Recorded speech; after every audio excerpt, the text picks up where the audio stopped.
Welcome back, everybody. We're looking at another PQ. This one was in France. We are in, I believe this is the beginning of the top 8. We're looking at a Hantu Data Vault versus Ray Data Vault matchup. Maybe skip ahead because I thought we were at the starting turn, but we're not. They were checking deck lists. So coming in, this is a much more common matchup now. Without knowing the exact list, it's tough to say if Ray is favored or not. I would lean into Ray. I tend to feel the blue removal makes a significant difference, plus Unity can randomly close a game out of nowhere. It is possible, though, that Han just slams an early Crate Dragon and you just get annihilated, so we'll have to see.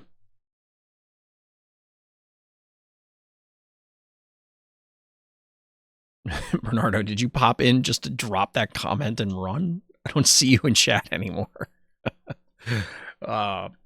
So this was played earlier today, I believe. Technically later today, depending on time zones. Gets weird. Time is weird. But we have Sabine, we have Clone Deserter, classic openers from both decks. Naturally going to clear stuff out. And this is what Ray really wants to do, is build that snowball throughout the game. However, from having played a ton of Vader into Ray can be kind of soft in space. So the 4-5 X-Wing here off of the Poe, naturally ramped out on turn 2, is, I guess, unnaturally ramped out. I don't know. Could present some issues. We see a little bit of ramp in our Ray player's hand. There is a crate, maybe double crate in Han's hand. So if they can live to get to that point, this is going to get kind of dicey. Fell the Dragon, of course, a potential option. How many other removal cards could you have for that other than like, oh, I already have a board, which calls back to what I was talking about as far as you need to build that advantage. Given that Han has native ramp and you don't have to rely on things like Spark of Hope or Resupply, you could potentially run them, but the Han ability means that you are going to slam those big threats much faster. Restore doing work, or putting in some work, as applying pressure to our Han player. What are we ramping out? It is Poe himself. Now, we do have a takedown. Yeah, that guy can't stay. That's one of the big threats, and the kind of, I don't want to say the sole reason that you're playing Han 2, but it's a big reason to play Han 2. To be able to get a resource for Poe onto the board is a significant threat, and especially in this particular board state where if you readied with that, you could theoretically clear the entire board. Your opponent's going to do some things to make it complicated, but so we do see Resupply coming down. I think that we know there's a U-Wing, or I'm pretty sure there's a U-Wing. There might be a home one in Ray's hand. Nothing to recur at the moment, but there will, of course, be fodder at some point. Han trying to get their engine going, it looks like, with access to that Mon Mothma, but no bright hopes to recur it. You still do need to respect the little idiots on the ground, because aside from the snowball effect of just one guy turns into 2 guys, turns into 4 guys, turns into 8 guys, and all of a sudden you're dead. Even if you keep the numbers down, they do chip away even at a 33-point health base. The reality of the situation is that you just can't. Oh, wow, those dice are annoying. The dice on the Han player's base are super annoying. There's the Mon Mothma. Sorry, they were so distracting that it completely broke my train of thought, and I had to. Those are obnoxious dice. I presume. Ooh, we're not going to get the Rebellious Hammerhead. We're going for red 5. So the difference here is that you are able to play that this turn, but you aren't really, well, you can interact with the ground. So this will at least be able to shock, deal 2 damage to the Clone Deserter, thereby removing it from the board, drawing you a card, all kinds of fun stuff. But we're seeing the ramp here that allows Ray to come out if our Ray player wants to go for it. I have to imagine they will.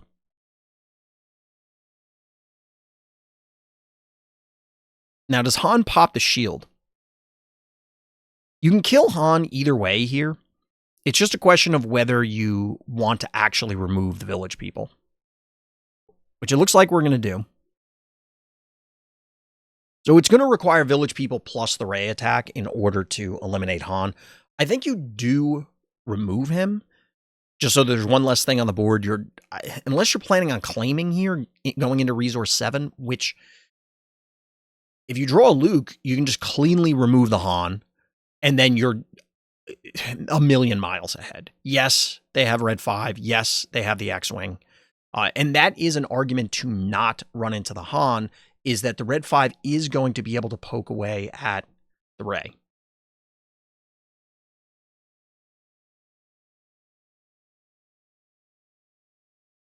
Oh, the green dice was an XP counter from earlier. That's why. I'm staring at it thinking it was damage, and I'm like, why did the Han die? But it took 3 from the village people, then another 3 from Ray because of the XP given out to village people earlier.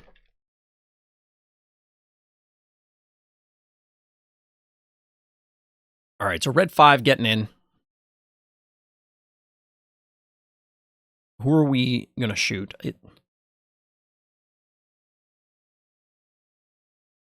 I got to say, I don't love the the digital thing also. Like, if they're going to have that on there, they should probably get rid of the dice. Yeah, so we're going to kill the clone, get a card. We're on resource... Should be on resource 6. So Luke removes the X-Wing. Had a feeling he was coming down. So because Han had died, this does enable Han to still continue to use the ability. Mace comes down, going to clean some stuff up, presumably going to remove Ray as well, but that's going to leave you with a mostly, well, definitely empty ground arena. You still have some space facing down a Luke and initiative to your opponent. And we are, however, no, this is Han's resource 6, 7. We need 2 more turns in order to get that crate to land. But even if you do, again, the Luke is already on the board. That means that anything that gets played this turn will be able to also trade into the crate. And that's your most effective answer based on what we can kind of see from our Ray player's hand. Unless they happen to draw Fell in one of the last couple turns and we haven't seen it. But that's a home 1 reinforcement walker crate. Looks like a Fell of their own, as well as maybe another Mace.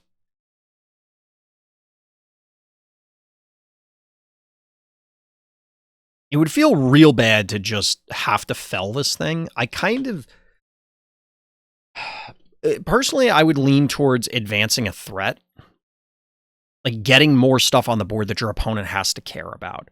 Because you're continually giving initiative back to your opponent, not just in terms of the actual game state, like who has initiative, who takes first action, but initiative in terms of they get to play more threats while you're constantly answering them. Admittedly, Ray is not chipping away at the Han's life total right now. If all of those little idiots were still hanging around and pressuring simultaneously, this would be way, way worse. Because then it's, hey, you got to deal with this big guy, and oh, by the way, you spent your entire turn killing this guy. You claimed, I'm going to swing in for like 6, 7 damage. And that adds up over time. But speaking of adding up, we got a village people, we got a C-3PO, we got a Mon Mothma. I assume we're naming 3.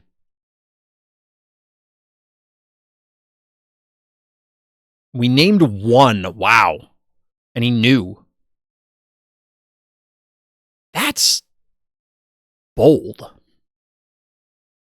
Like, of all the... You named 1 off of C-3PO? That's wild. There's no reality where I would have named 1. I don't think. I mean, I guess you have 1 resource open, so the hope is you go for R2-D2 so that you could play 1 more card this turn. Kind of. 1, 2, 3, 4, 5. Wait, 1, 2, 3, 4, 5, 6, 7. So crate can come down this next turn. And we don't really have the board state to fight it. You could buff something or, of course, play the R2. So it's 2, 3, 4, maybe 5 damage, depending on XP, R2, or claim.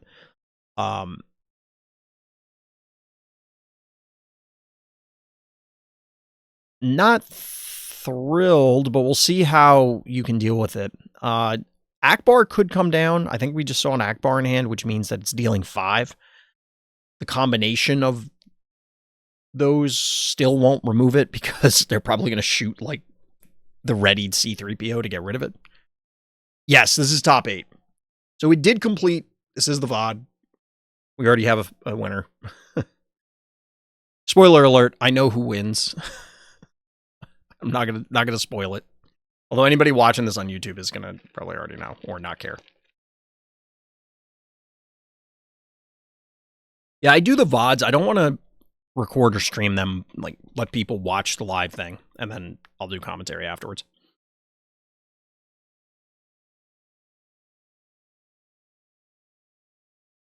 So 3, 6, 9 resources to 8, because of course we had the ramp earlier in the game. It looks like another fell.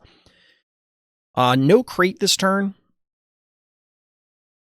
because of that resource expenditure. So we're probably getting, I guess, the mace, if that is still in hand, to try and mop up this board, which honestly, like, this mace is going to go bananas. Like, he's just going to go ham and just smush everything on that side of the board. And live to talk about it, too. System shock. This is game 1, by the way. That is a main decked system shock in this deck. I do look at this card occasionally. If it was deal 1 damage and gave you the option of destroying an upgrade as opposed to having to destroy the upgrade to deal 1 damage, honestly, I would play it probably in Boba because it would just get a lot of value. Yikes. Mace for C-3PO is not a trade you generally want to make.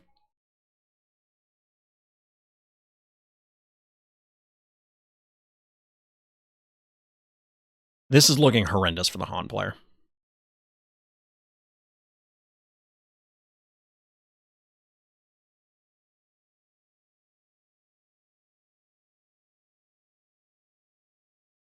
I have to admit, looking at the cards in French, even though I know what they do, it's still a little jarring.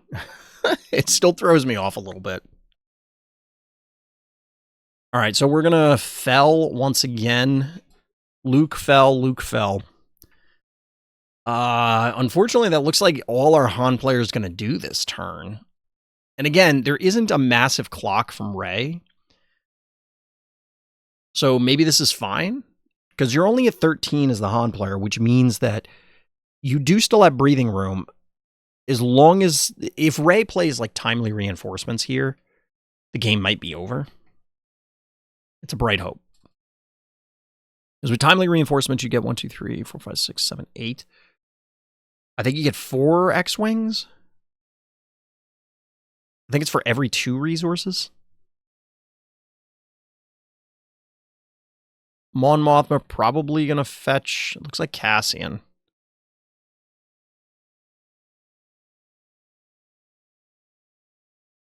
Cassian's all right. I mean, certainly not bad. The Red 5 is getting held up by Bright Hope. Akbar to slaughter Mon Mothma, the classic scene from the movies. We are going to damage the Bright Hope. I guess the assumption here is that they're going to take more actions, or just the trade is fine. With the home 1 in hand, what are we going to recur?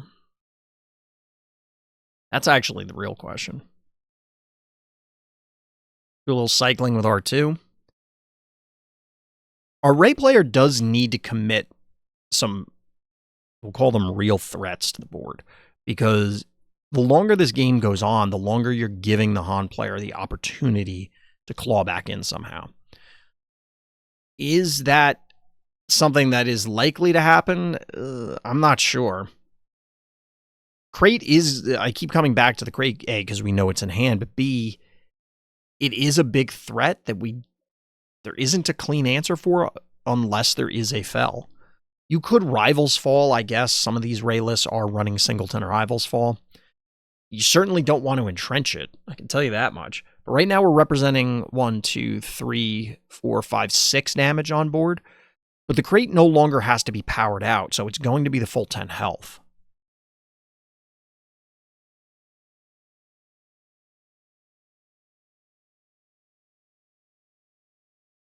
Like I said a few turns ago, I really feel like Han needs to do something. All right, we're going to timely. Are we timely in crate?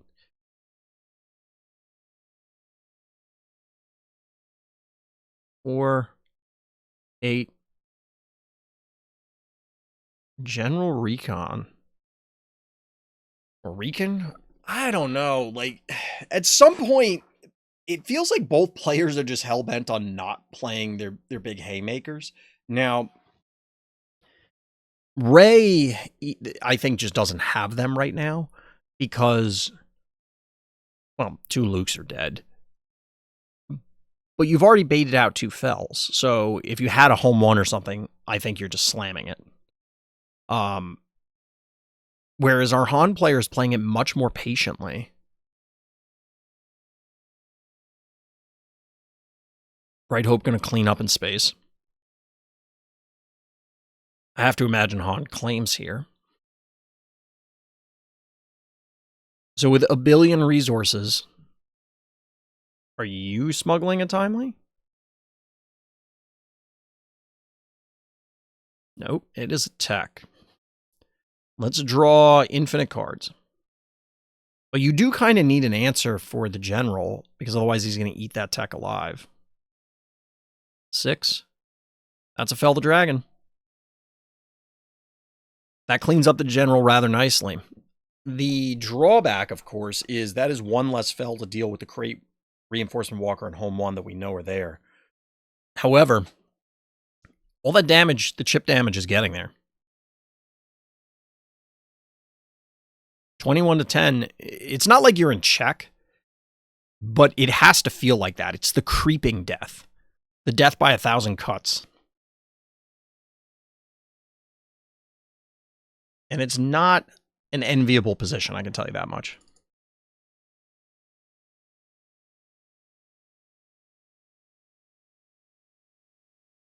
All right, infinite resources on both sides, sort of. We did see a game go to resource 17 yesterday, which was extremely silly. Wildly unnecessary. Ooh, another hyperfoil, timely intervention. This has got to be the Walker? Oh, no, it's a dragon. We do have enough resources.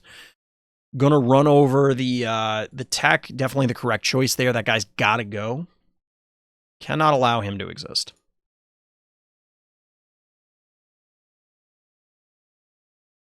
So now we have a... That should have... Oh, no. I guess didn't need the Han activation. So only 2 damage from tech on there.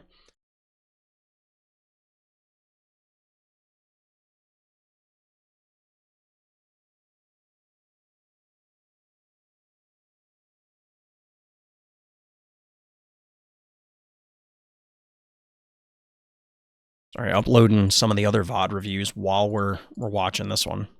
It was rendering the whole time, so now my CPU hopefully isn't cooking nearly as much. He said hopefully.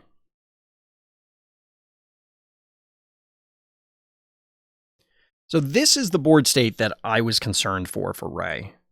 You can't really play around, hey, it's a timely crate. Other than, yeah, we're going to trade. So 3rd Luke.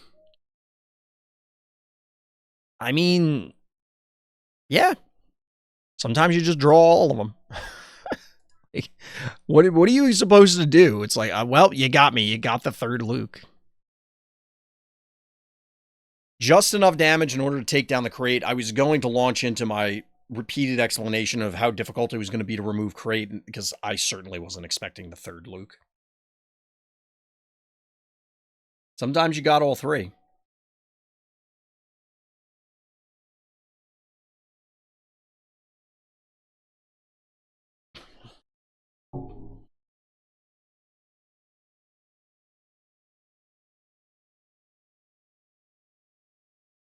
There's a 2nd tech. I gotta admit, I said it earlier, and I could be wrong. I'm not an expert on this particular matchup. I haven't played a ton of Hantu. I haven't played a ton of Ray this set. I played Ray in other iterations, but this is a dramatically different build. Even compared to what Wu would propose, I think it was in early set 3, he was working on Ray Green. But regardless, I feel as though the Han needed to try and get more forward footing way earlier. Admittedly, I didn't see them row the 2 timelies, so they were probably banking on, oh, I can remove their big threats, and then I'll just timely you into oblivion with these other big threats. But it felt like they needed to get further ahead sooner. Even if it was only, 1 turn ahead several turns ago. Like, one of the turns where they fell to Luke. Maybe play that reinforcement walker and try and go from there. Maybe, if nothing else, to bait out the fell. That could also have been wrong because then I'm misjudging whether you were the aggro or the control in this matchup, at least in that particular point in time, that they then get an attack with that Luke and start resetting the life total and pushing damage. Because they're at 24 now. If they had taken a hit for 6 at some point, they're at 30 and all of a sudden you're dead. Because you could buff one of these guys and then something dies. And by something, I mean you. But either way, we're getting the home one coming down. It's going to recur Mace. Mace is going to try and mop up the remainder of Ray's forces. But again, Texas with a $sign for resources. That looks like a fleet lieutenant. Interesting we're buffing R2 rather than Akbar. Only because of the restore. Like, I guess the filtering matters here. Like, you want to try and dig for whatever remaining answers you happen to have that could deal with the mace / home one. Obviously, Akbar eats it.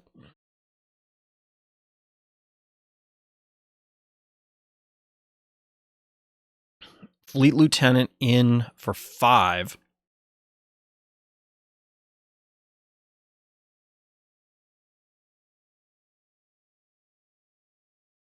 Looks like Entrenched Regional Governor Clone. So the Entrenched does cleanly address the home one. We were saying earlier you don't want an entrenched crate, but for the most part, Raid doesn't care that much about the space arena, so you just entrench that thing and call it a day. Swing to base with Mace. You're at 27, so 5 damage. Like, if you drew another Fleet Lieutenant, that is not going to close the game.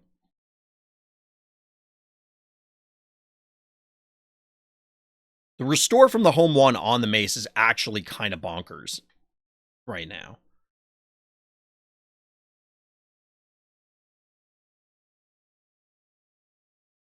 The challenge here, of course, is if you entrench the home one, hand initiative back, the Mace can do something / they have the opportunity to play another threat. Like, imagine, well, I guess another crate wouldn't necessarily be great here, but it could be a problem.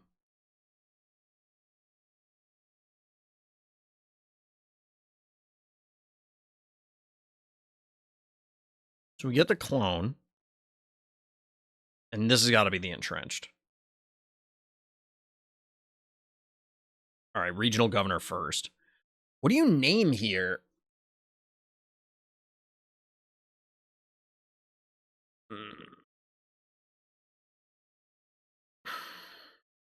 I think our Ray player is also confused. I mean, there isn't much removal that you care about, I don't think. Maybe like random stuff like Blue Leader. Whatever you name, they can probably play anyway. It's just a matter of it taking up their entire turn, which it likely would have regardless. So, I don't know, you just name crate. Whatever they named, it is named, and we do in fact have the entrenched, and then we move on. It looks like a Blue Leader and maybe another fell.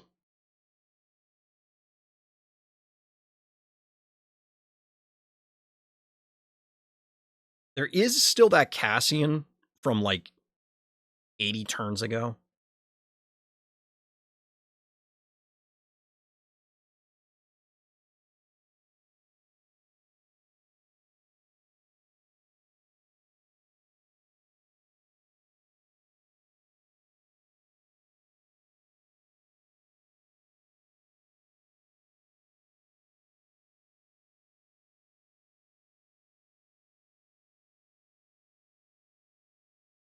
Yeah, so we're going to clobber the clone. At 27, we got 3, 4, 5, 6, 7. It is lethal on board if Han can't find a way to stem some of the bleeding. There is a rebellious hammerhead, it looks like, so you can kill something.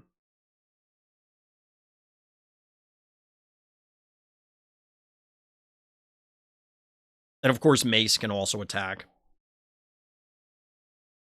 Assuming we don't get something traded into it. Like, R2 can go in and live.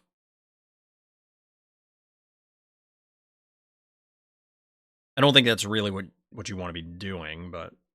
Oh, I guess it is. It does prevent one restore. And it forces Han to have another card.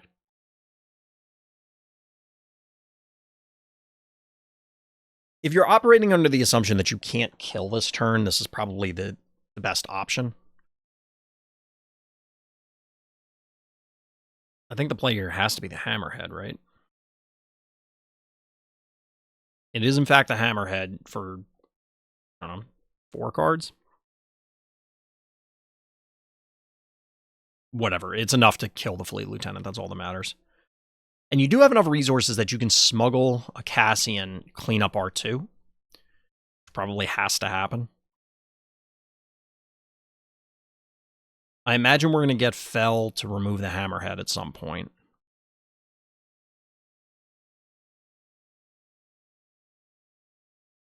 And I'm pretty sure that's Blue Leader. There's a Cassian.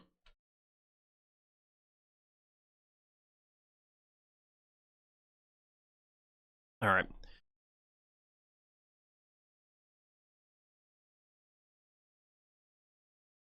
All this chip restore has made a significant difference, but the Blue Leader does in fact come down. That's going to clean up the Cassian nicely. Again, prevents the restore, which might be the biggest part. Ooh, the confiscate. The confiscate to get rid of the entrench. So now you have to fell that. 1, 2, you paid 6 for Cassian? 1, 2, 3, 4, 5, 6. Well, no, because it was they paid a total of 12 because it was the hammerhead, the Cassian, and a confiscate. I mean, they only have 12 unless I'm 1, 2, 3. No, they just moved it.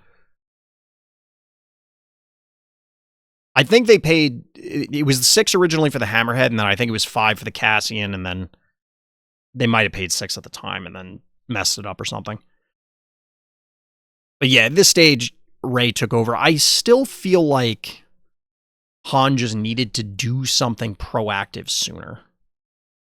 They took such a defensive stance for so long that, like I said, the little idiots were able to deal 12, 15 damage over the course, maybe probably more than that, actually. Like, they were almost the entirety of the damage, but they stuck around for like a long time.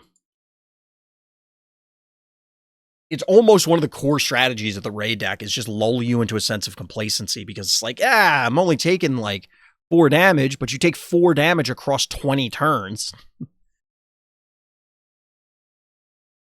All right, Sabine, C-3PO. C-3PO does C-3PO things. I actually saw something cool with the new blue force base. Like the suggestion to run with Anakin, C-3PO, R2, newer R2, a bunch of those guys on turn 1 so that you're getting the force every turn because they're all 4 health. So odds are one of them will have at least 4 health. It was a cute idea. I don't know if it's good enough, especially since it's a 25 health base. All right, so this was the correct thing to do as Han. You need to get C-3PO off the board. Don't let them draw infinite cards. And the answer is Sundari Sunkeeper. Sunkeeper? Peacekeeper.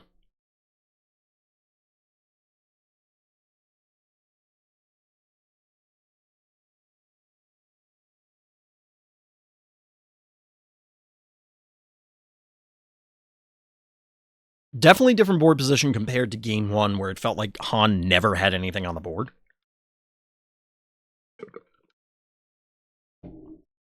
You know, I don't have soda very often, chat, but I was very happy my wife got one.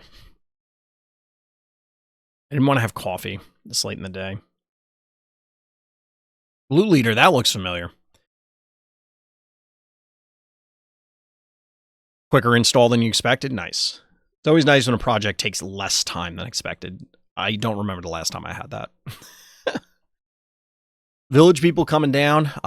Sabine's just going to trade. Yeah, this is just a clean Sabine. And the pressure is on.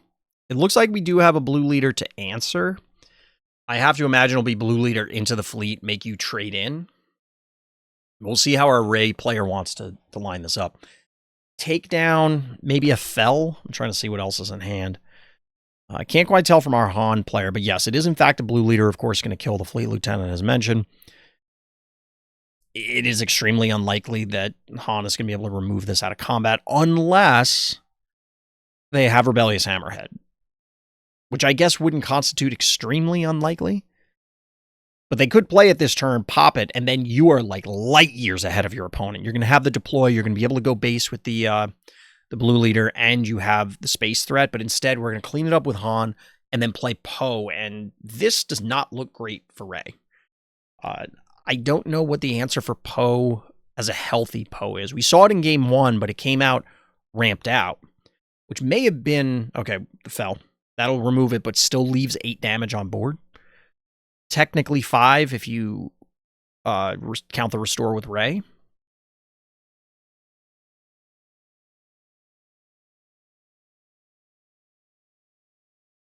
Looks like there's a mace in hand.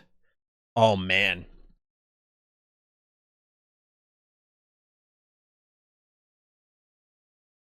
So you can't ramp the mace unless you do it now. And if you do it now, it will trade with the Rey.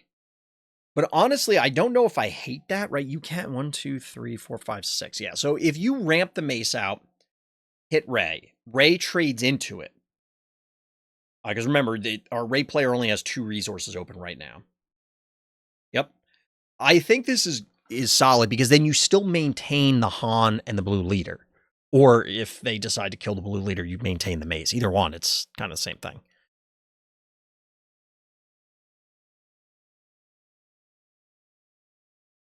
Now, there is a takedown, but this is the first game situation reverse. Now Rey is on the back foot, constantly trying to defend and hopefully trying to turn the corner, which they may be able to with that U-Wing.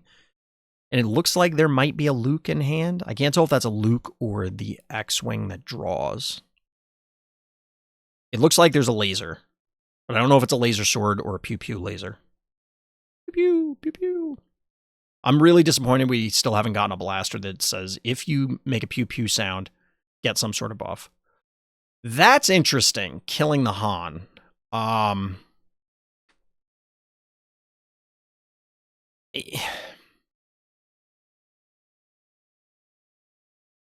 Either way, Han was going to, because of the way the sequencing worked out, Han was going to be active on the next turn, because if you kill it, now you can Han now, because it's back and it readies. If you don't kill it, it's in play, so it can Han. Disrupting it when you can is the big advantage. But we're going to get home 1 into a Fleet Lieutenant. Oh my god. Wow. Take 7. Hero Super Laser Blast, go. Yikes.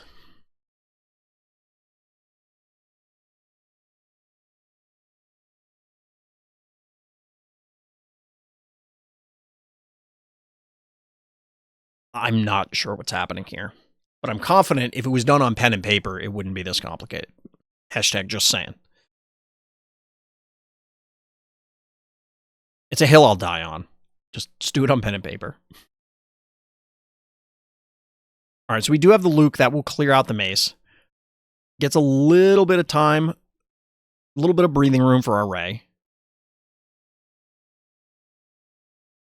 Does Han have the Fell right now? Because that would be absolutely brutal. Takedown can actually clear the home 1, which is a hilarious visual of whoever's on. Is it Iden on takedown? Of Iden just jump kicking a spaceship and killing it. which is hilarious when you think about it. So that looked like a very frantic readying of that Han. Like, oh God, we can't continue. All right, we got it. Let's all relax. 23-0.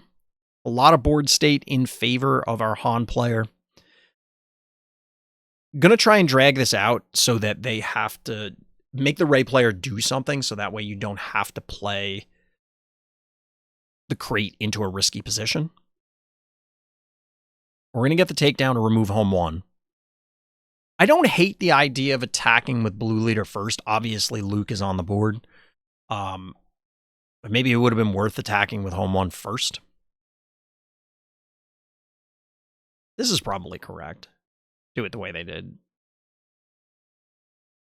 All right, so we're once again getting the general coming down first. This will preserve the blue leader, and of course the fleet lieutenant as well, at least temporarily. What is our answer here? We have a village people. This will stall the game out, of course. Is it going to be enough? I guess it kind of depends whether Han has more timelies. We do not see a timely in hand. Wait, is Cham Syndulla a rebel? I'm not sure. He is, okay. I thought he was, but I wasn't 100% positive.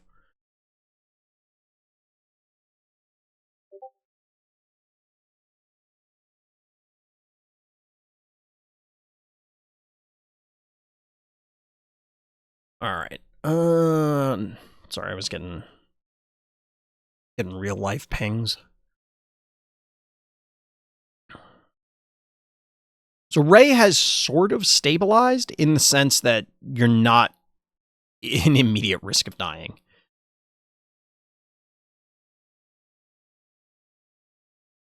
So now the big question is, do you just slam...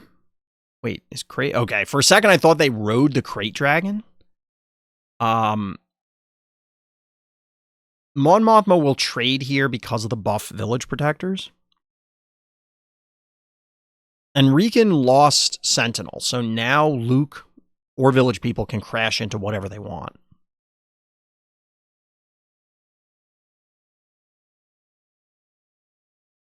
Interesting. So we're going to break the shield with the general, give Mon Mothma Sentinel. I mean, I get it. It does preserve your other stuff for now. But if you were to break the shield with Mon Mothma,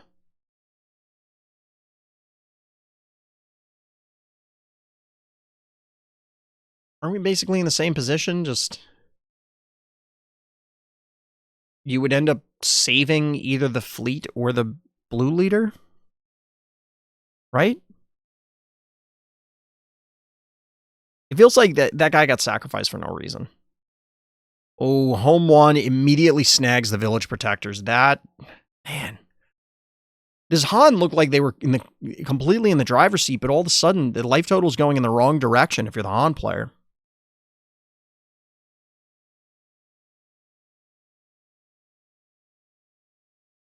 What is the symbol on this die on the village protectors?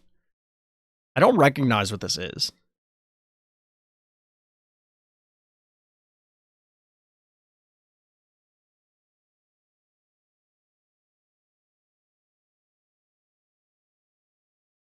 All right. Decision time. I don't remember other than the crate. I've been obsessed with the crate, but like we know, I think it's crate, red 5, Cham. Wait, did they get the Cham? I don't know if the Han player got Cham. Rey is almost tapped out. They could put an XP on, but odds are they're just going to claim, especially if you slam the crate. It's going to be red 5. 1, 2, 3, 4, 5, 6 resources open, it looks like. All right, we get the XP.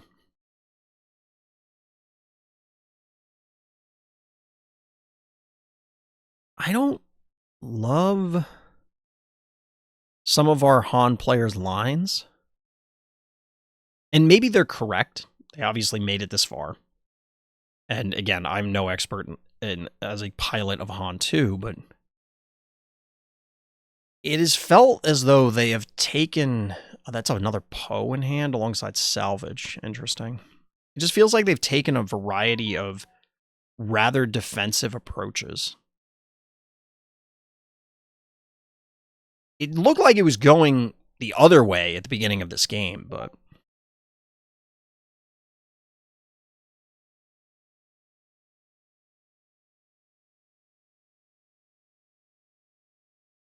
What? I don't know what that means, chat.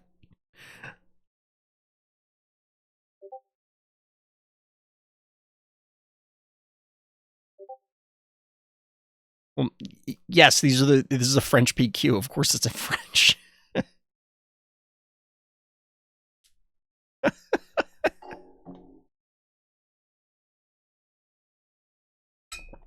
All right. Home one, it's almost like those early turns almost didn't matter. That's fair. That's fair. So our Han player, at least on the surface, has the advantage in the home one more because they have a salvage in order to get it back. So you could play the home one, recur something, then swing in, trade, pull it back. We're going base. Yeah, it doesn't really make much sense to punch home one.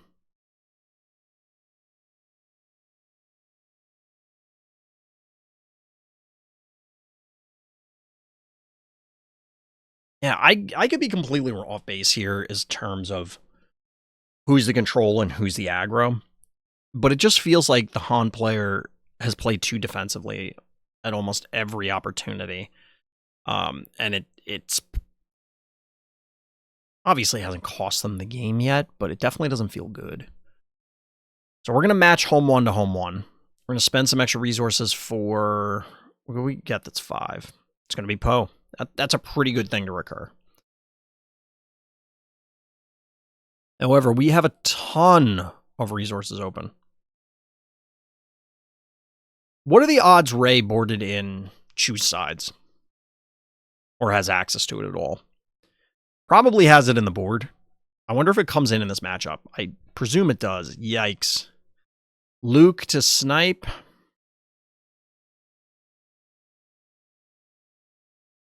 Another salvage. Yeah, I think you just... Well, problem is just trading playing home one isn't fantastic because Luke is going to be going nuts on the ground.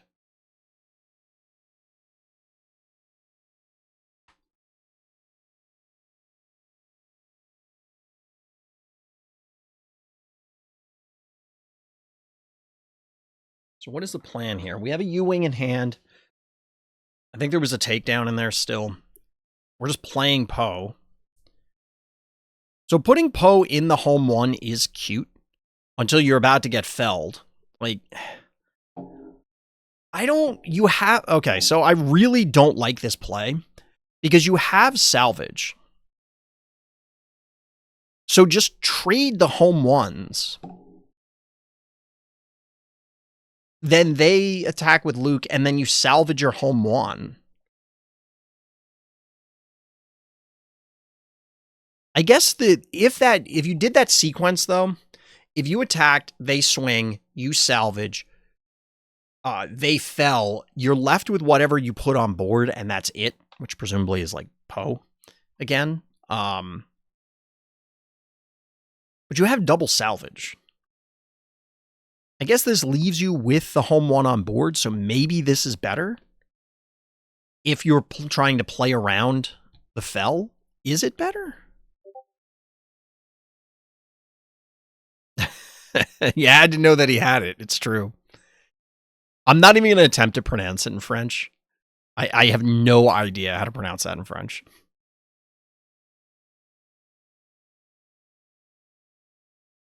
Yeah, you had to know that he had it by that point. And maybe this ultimately is a better position to be in because you would have hypothetically ended up with your home one still in play. and you still have the other salvage in hand. 3, 6, 9, 11. 6. So you have to resource and then I don't think you can salvage and Han activation. So we're not going to be able to, because it costs so much to fell here, you're not going to be able to play the home one again. Look at the life totals. It was 23-0 at one point. I know life totals are not like, oh, this is the scoreboard, because there are tons of matchups that go like this where you play any control deck and of course you absorb a ton of hits and then you take over the game. But it was just funny to see the yo-yoing of the life totals where it's like, yeah, Han was beating down. They were beating ass. And then all of a sudden now it's even. And arguably in favor of the Rey.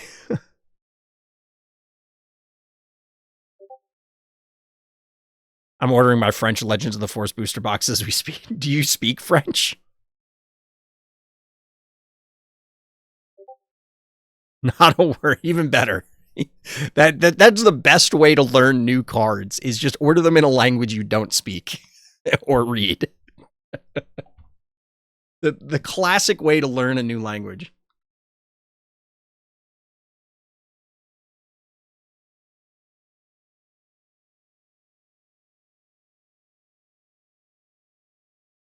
Not sure what the governor named. I mean, it could be Great Dragon, to be honest. I'm gonna keep bringing things back to the Great Dragon until it. Dude, this is 5 Luke Skywalkers in 2 games. Now, in defense of our Rey player, these games have gone on an extremely long period of time. There's been filtering across the 2 games. There's been a couple card draws here and there across the 2 games. But 5 Lukes is a lot. Like, that's a lot of Lukes. Speaking of which, I don't know. I gotta see when it's time. It's gonna be time, like, probably right after Galactics to try and start looking at what am I building post-rotation. Be like, all right, I need to pick this stuff up before it all skyrockets.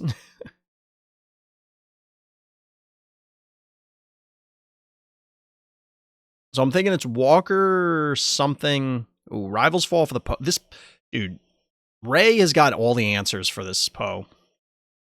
All the answers for this Poe. Every time. 7, 8. Home 1. Between the 2 players, we have homes 1 through 15. Mace is going to clear out the regional, making himself vulnerable to Luke here.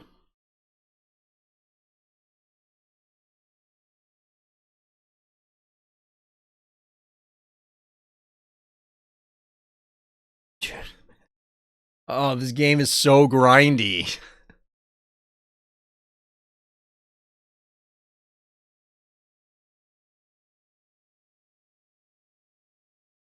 This game is so grindy. I have to imagine the Han player is like screaming internally at how many Lukes and how many Fells Rey has seen. I think Blue-Green Hero is the most toxic archetype in the game, and always has been. I think it's just a slog to play against. It's super obnoxious. It feels like nothing matters.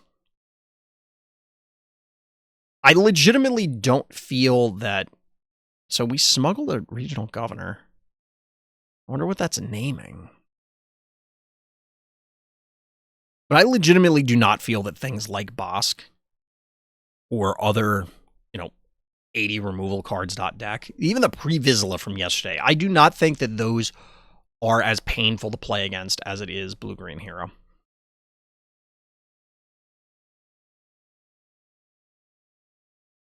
I think part of the problem is Blue-Green Hero and all these other mid-range sluice decks are like... Have you seen an Obi from the Rey deck? Not yet. No Obis yet. I don't know if Rey runs Obi. to be honest. I think Tata's did. I think. I don't remember.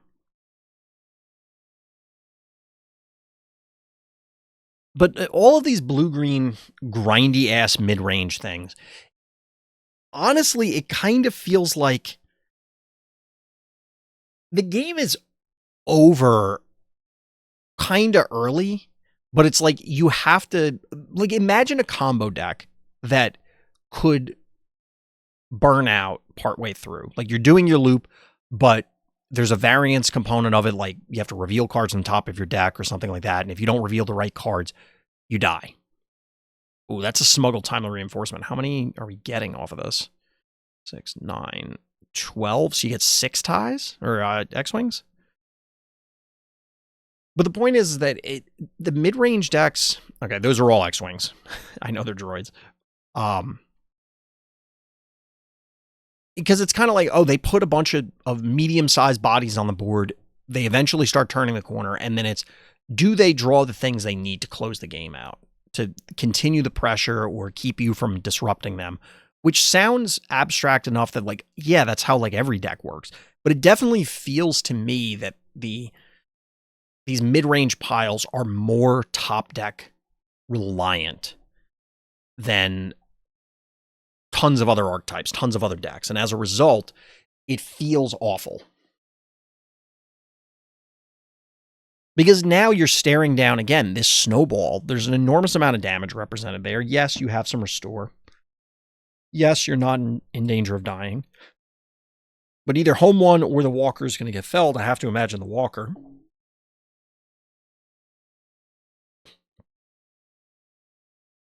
Oh no, that's a rival's fall. Thought that was another fell. Either way, it's going to kill one of these things. And given the effort that was put in to get that regional governor in play, yeah, it was going to be the walker. It draws, it heals, and also threatens the regional governor, which clearly is important, whatever it's naming.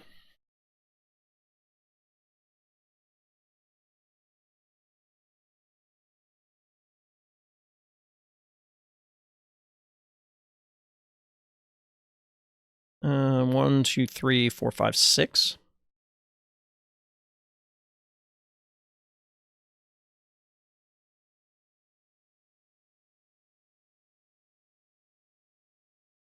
I was about to say, it wasn't a fell that was played. That's okay.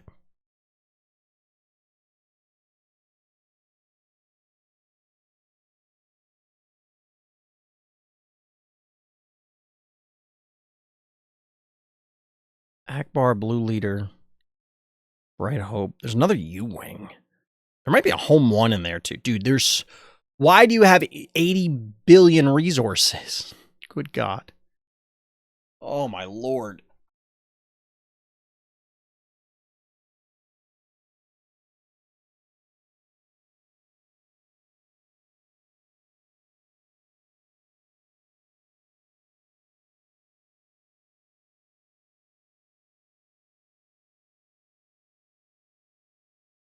I think the tempo was lost once the ground arena was broken. Once Han lost control of the ground arena on whatever turn that was, it was an eternity ago. Yes, they're just checking for smuggles, but like they just look like they're scooping.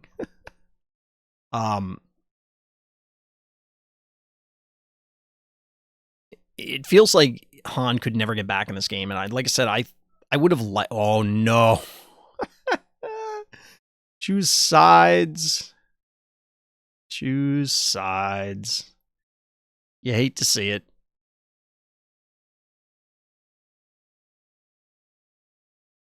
I don't know what Han can do to get back in this game. Rey was able to outgrind Han.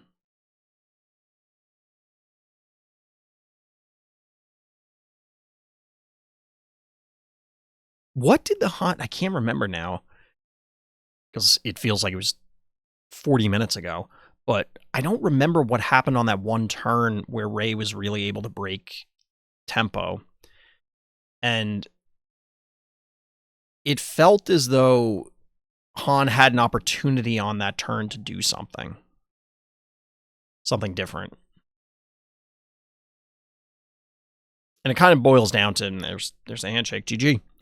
It kind of boils down to, like I was saying earlier, it felt like the Han player was a little too passive in both games, and kind of, first game, way more than the second one. Second one, they were definitely going for the throat, but over the course of the game, they kind of fell back into that defensive footing.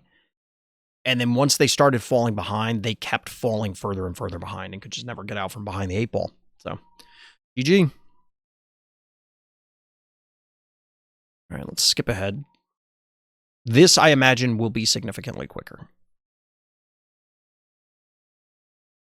All right, so this is top 4. It says down at the bottom. Top 4. We got Sabine. We got Quinlan.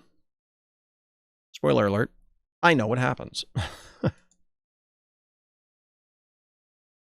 Getting some pings in Discord.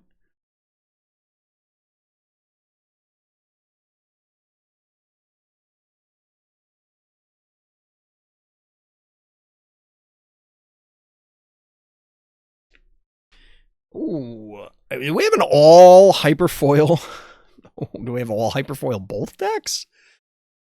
I mean, no showcase for the Quinlan player, so that's a little embarrassing, but, you know.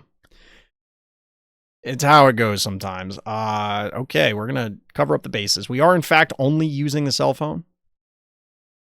Hope you got an airplane mode so we're not getting everybody's text messages popping up. I do appreciate that there's a timer on there, but, like, I don't know if that timer is synced with this. Because that says there's 14 minutes left.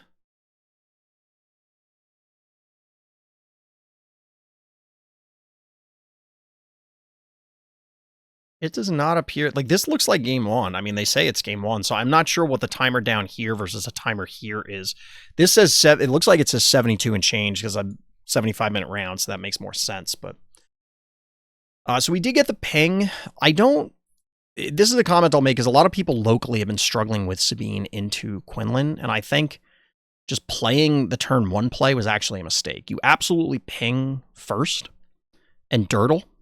If they pass to you, you're fine just passing. Give them initiative back. And you do the cycle, and if you deploy on Sabine deploy turn, and there's nothing on the board, you're pretty happy about that, to be honest. You still have ECL, and you're in a position where it's like, okay, well, I'll slam a Darksaber, or play a K2, and you're behind the 8-ball because you don't have the setup for Plo yet.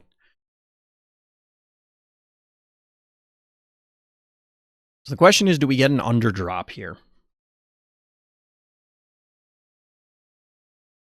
We get a Cassian. Cassian, of course, does survive the Tarkin Town, as long as you don't assign damage. Taking 3. Probably about as good a start as the Quinlan player can ask for. Guerrilla Soldiers is sick. Like, it was one of my favorite cards from the set. Especially when I was playing Boba Fett. But that has fallen by the wayside.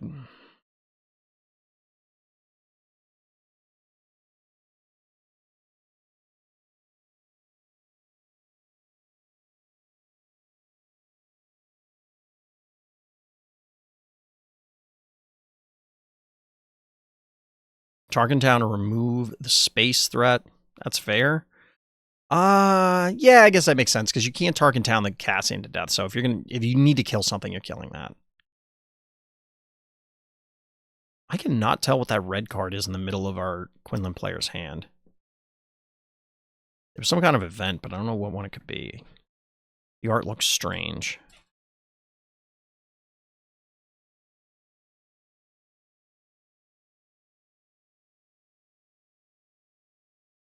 All right, what do we got?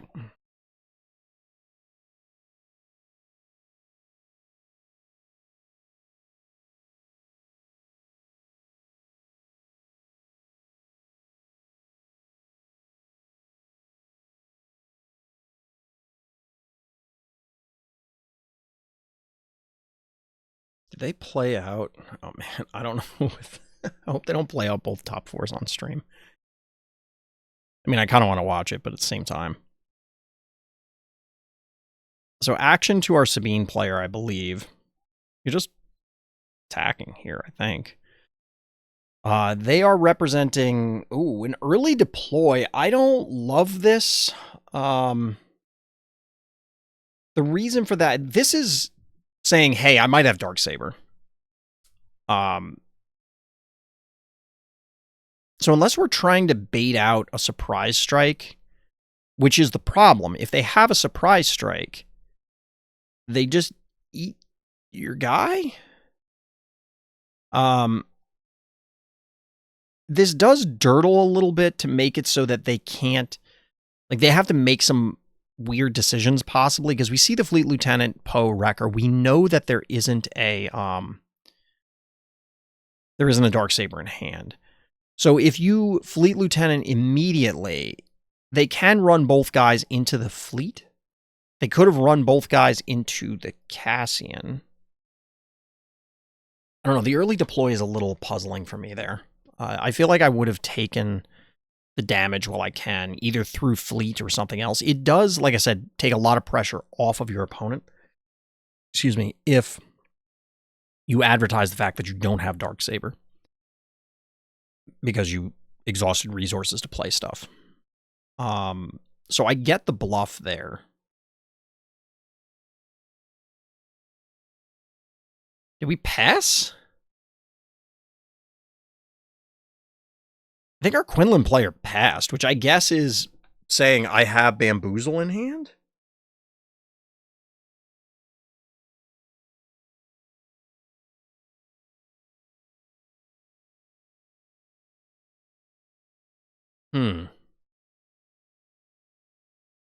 So attacking with Cassian makes sense because it minimizes the number of things that could actually kill the unit.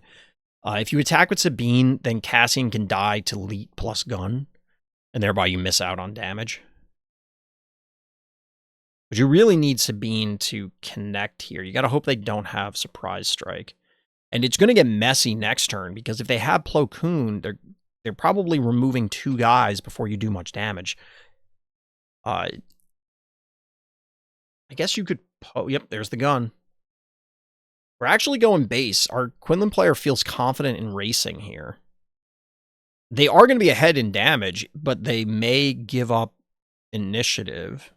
Are you going to claim here? Yeah, nope. I didn't think so. Through another Wrecker. You'd love to wait for Wrecker, I think. There's a Han in hand. Well, if you attack with Cassian to start, they Plo Koon Sabine, you're putting them at 19.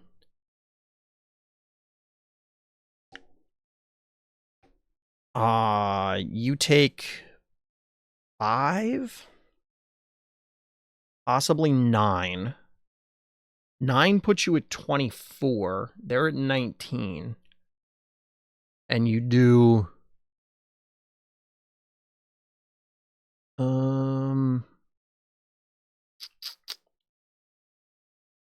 Actually, the way the math works out, I don't think you can win that race.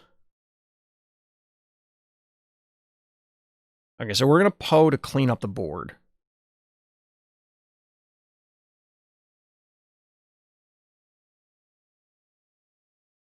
Yeah, I think this is better, because unless they do something bizarre, this A, turns off the Plo Koon play. B, like I was saying, the way the math works out with a Wrecker ECL, you couldn't hit anything for 5 because it would kill it. And if you just run something over, they have at least 2 health left, meaning that you're only doing 5, and that's not lethal from 19. So this is, I think, the correct play.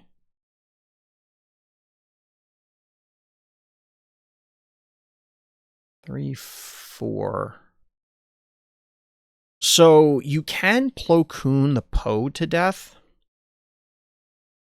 but you're going to take 6, go to 22, and then you're dead from any of the 3 bodies. So you need to deal with 2 things this turn. No, you need to deal with 3. It has to be Poe and 2 others.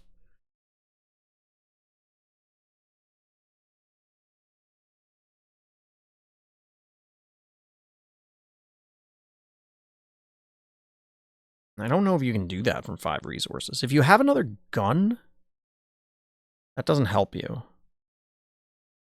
It looked like there's a waylay that, like, there's no two call. Oh, it's probably a force throw is that event. It's just it's hyperspace. So you could, okay, so no, Plo Koon takes your entire turn. So you could waylay the Poe. Well, force throw something first. You force throw yourself, unless you're convinced your opponent is holding something. But I think the safer line is you force throw yourself, kill Cassian, I guess. Then you waylay Poe, kill Fleet Lieutenant, and then you're only taking 6 from the Sabine over the course of the 2 turns. But you still have to kill next turn. Because otherwise you die, even before considering things like 4 cause or, timely into something, or another Cassian or whatever. They're going to get you with just the Sabine.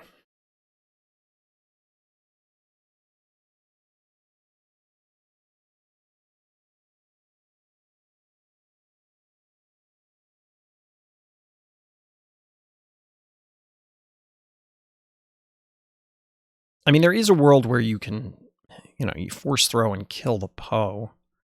I wonder if you have to force throw Sabine here in the hopes that they have something big enough to kill their own stuff, which we know that there's at least 1 wrecker in hand, possibly 2. I'm not sure if there were any other cards. But really in the tank here, trying to figure out what the line is. If you have a gun... Actually, wait, if you have a gun, you win? If you have a gun, you can just swing for 5. If they don't claim, you win. If they do claim, it's possible to still win, but you'd have to have another gun or a surprise strike. So we are going to get Plo Koon. Wait, what is happening right now? Oh, we're taking it back?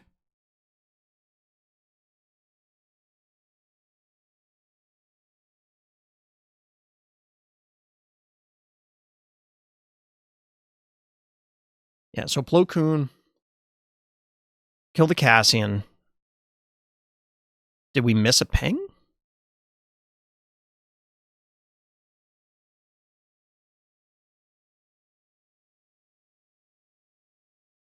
So quick claim by Quinlan, that has to happen. Oh no, we need it, never mind, because there wasn't coordinate. There wasn't coordinate, so the ping had to go on the Cassian, that's why. Duh. Ian said that earlier. So there is a surprise strike in hand, but we're going to force throw the Poe, pitching Han. That makes sense.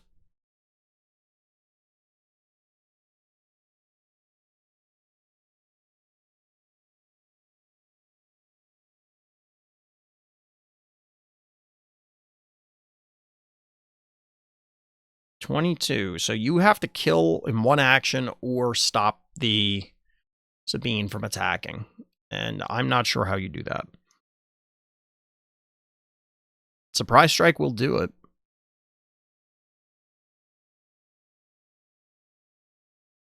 Yeah, Plo goes there. This way Quinlan can clean stuff up.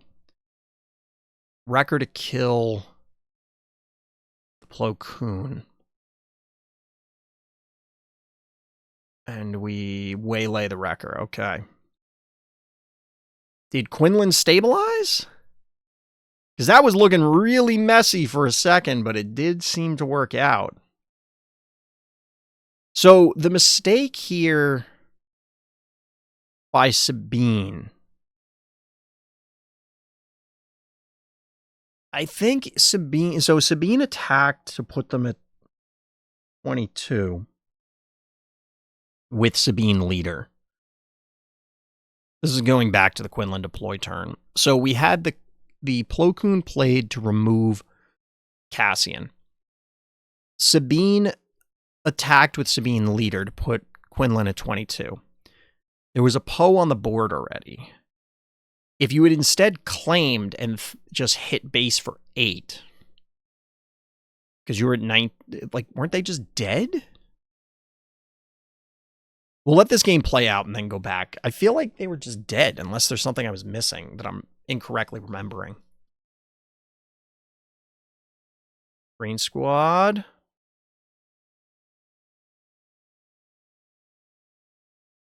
That's 2 threats to deal with.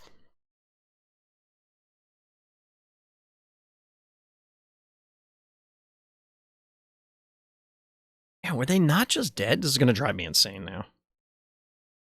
Why are we pinging? Oh, I guess they claimed.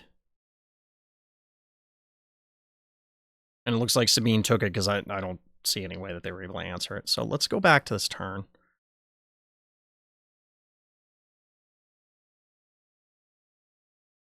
All right, so we have this big debate about, like, what the line is going to be. Plo Koon gets played. Hold on, we got to go back just a little bit. Trying to get to where we were.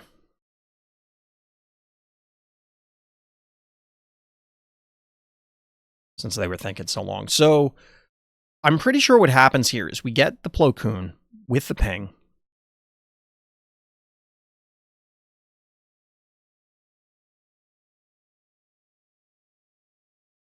Yeah, so they started to take it back, but then went for it. So you kill the Cassian.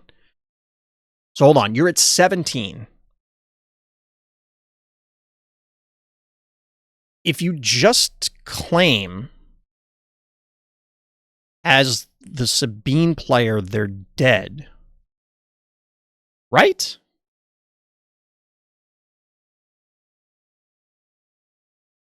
Because Quinlan's exhausted, resource-wise, like they're tapped out. The Quinlan leader cannot kill the Plo Koon. So they can't play cards and they can't kill it. Just claim? Am I missing something? I think this was one, and they almost went on to lose this game. So, like, that could have gotten really messy. But I think you claim there and you just win. Let me make sure these games are going to be much faster, so I want to make sure I don't skip over something.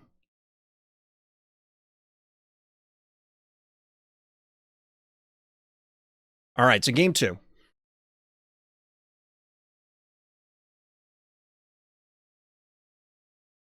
We're doing it again. I'm of the opinion you don't do this. You ping and pass. Because this is the problem. Like, this sets you back a lot.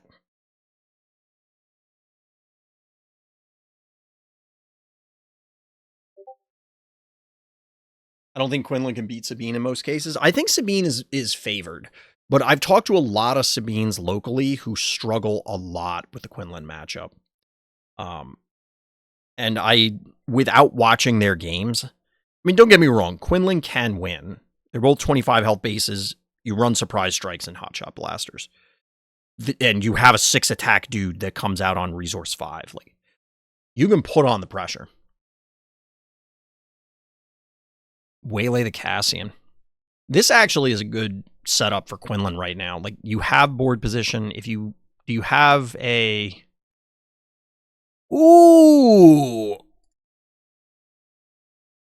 That's actually pretty cool tech.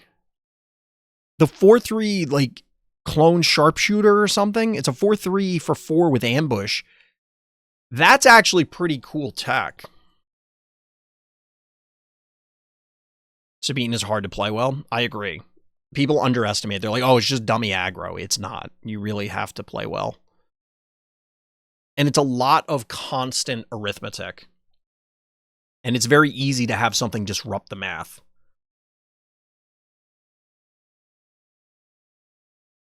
And the sequencing for, like, a matchup like this is 2 games in a row that I think the Sabine player did not play their opener properly. Yeah, that ambush unit is actually sick.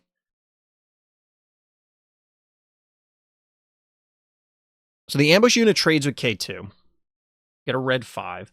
But, like, this is great position for Quinlan. Because, like, you're all downhill from there. If you have a blaster or you know, like other gas, you're cooking right now. Dude, that ambush dude is sick. That's a great tech. Like that's actually, I totally forgot that card existed.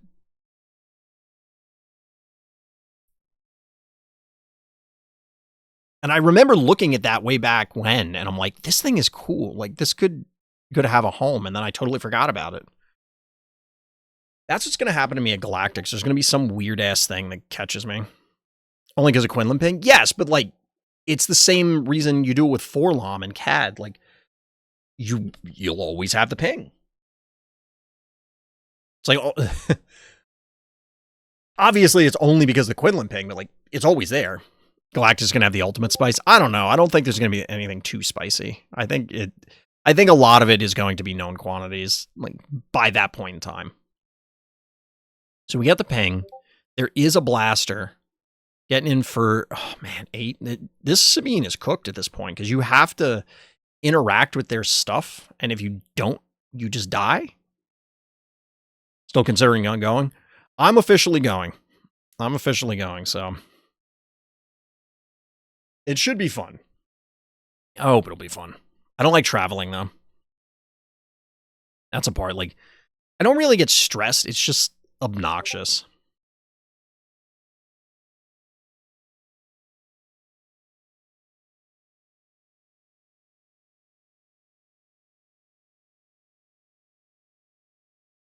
All right, what do we got here?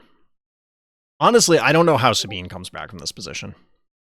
It'll be the first. It's going to be the first major event. I mean, I'm sure there will be locals and stuff like that, but no PQs or anything like that beforehand. Not even showdowns, I don't think. So it'll be the first major event.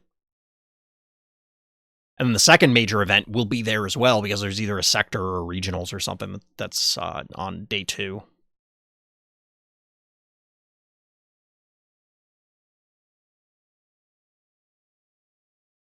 That is a Rebel Assault. Does that get you back in the game? Not really, because you're going to take 5, 8, 11. You're dead if they have any pump. A gun, surprise strike. You could, like, you kind of have to ECL here. Otherwise, you are literally just dead.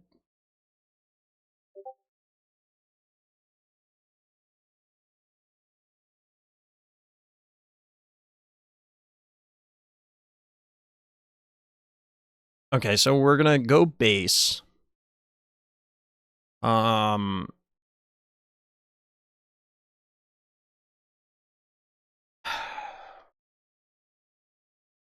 If you do 8. So this is not unwinnable for Sabine from this position, depending on what Quinlan does. Because if you're able to ready... Wait. Oh, the Quinlan just claimed, which I think is correct. Yeah, you have the surprise strike. Because if you are able to get initiative, you can swing in with Poe, shoot the base, thereby putting you in check, and you blow up the hotshot blaster. Then your opponent has to have another pump, and it's one of those you got to make them have it scenarios. But I think this all came down to, like, I don't like how the Sabine played the early game. If they played the early game differently, they might have been better off. So here, it looks like Sabine made Quinlan start with initiative, which is kind of the same thing. So Quinlan in this matchup is the aggro, especially early on. They need to get stuff on the board in order to try and get things rolling. And as a result, we're now able to stick the spaceship, which is going to at least get an attack in.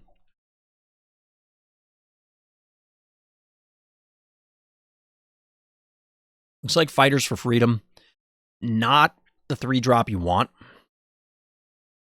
You really want Cassian or a Sundari, which we saw Cassian, obviously, but we haven't seen a Sundari. The reason being is that they survived Tarkintown, so your opponent has to put in an additional effort in order to make something happen. Unfortunately, this thing's going to come down, and it's just going to get eaten alive by Tarkintown.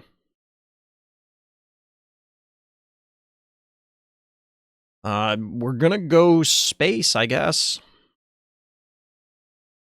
It looks like K2, Wrecker, Red 5, or Sabine red 5 fighters. A very, very aggression heavy hand. Yeah, I think I would go space 2, and then you just kind of hope.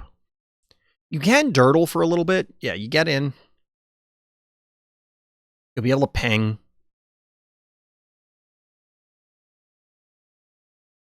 Oh, we play the gun. Wait, what? Why did this Sabine die?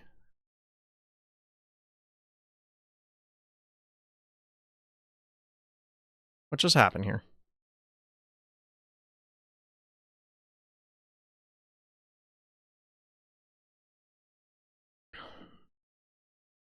We played the Hotshot Blaster from hand, so no immediate attack. But then it looked like Quinlan's Sabine just attacked, which means it should still be on the board. Unless I'm missing something. I went back too far, and now we're going to have to watch them debate 5 minutes again. Did they? I didn't see him use the ECL, though. That's the only, like, that would make sense if that's what did it, but I didn't see him use the ECL. Did I just miss it? I think you probably have to do that. Because otherwise that thing, it's just going to win the race, and you're never going to, and like, it'll end up trading up into something, and that's really going to mess up your math.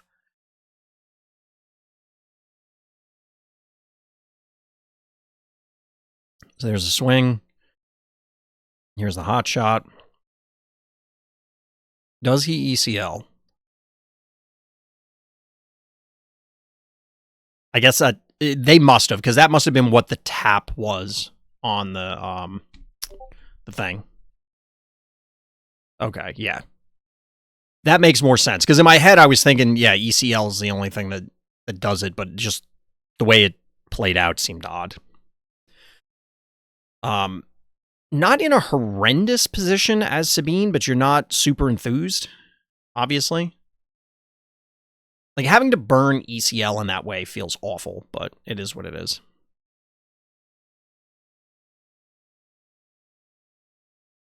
So Plo Koon can come down. First of all, Ahsoka can clean up K2. Then Plo Koon can come down. We haven't seen a Darksaber in 3 games so far. We'll see if we see one this turn. There's the sharpshooter in order to murder Sabine. Dude, that thing has put in work. I think Sabine's cooked. Oh, timely. I take it back. Red 3 to clean some stuff up. Okay. Okay. So Ahsoka's going where? Dude, this ambush guy is great. Where's Ahsoka going? I assume it's going into K2, or there wouldn't be this much deliberation as to what's happening.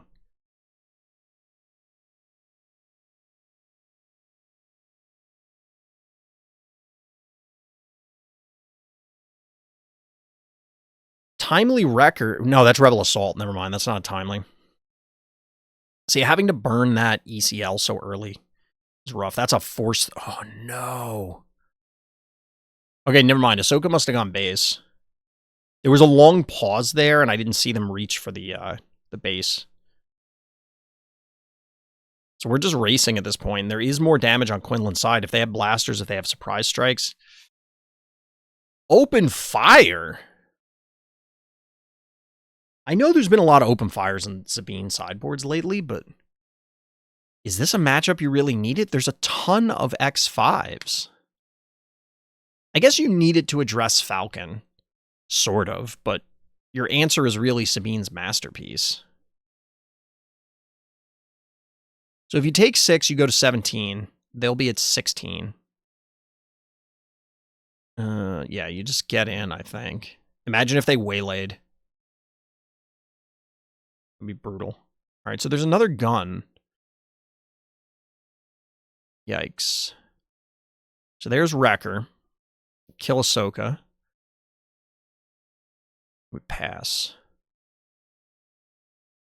What is... So you need both the... Well, if you do 10, double gun. 23. Daring raid out of hand would be... Oh my god! The daring raid out of hand! Not like this. Because obviously Sabine had it after that. Oh my god, that's brutal. That's savage. Absolutely cooked. All right, the finals. And based on this, it's going to be a long one. Oh my god. Like, look at how much video is left. And it's like not loading properly, so I don't know. But it's Ray. We're gonna put this on 2x speed. We're gonna put this on 2x speed. Oh my god. No way Ray doesn't win this by a mile. I don't know, because hypothetically Quinlan should have the... Like, Quinlan has a window. Because you can disrupt and then maybe get there, but I generally agree. The extra health and the restore should be a serious issue for Quinlan.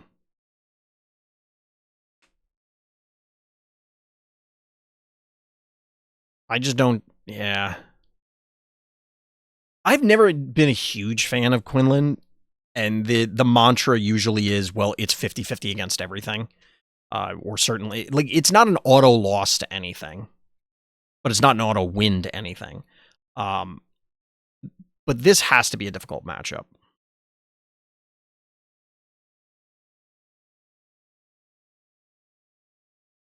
R2 giving up initiative. As the droid does.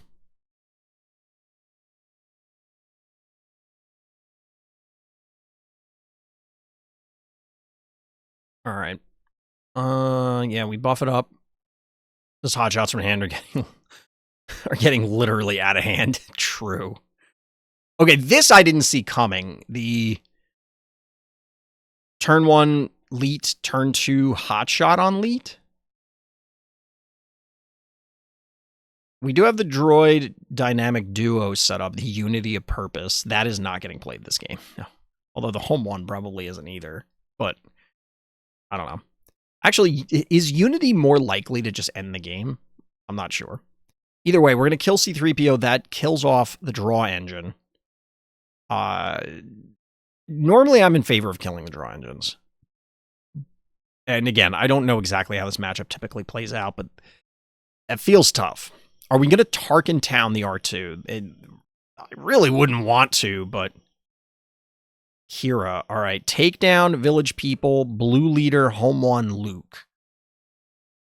It's probably Village People or Blue Leader. Yeah, it's Village People. So we probably get the takedown?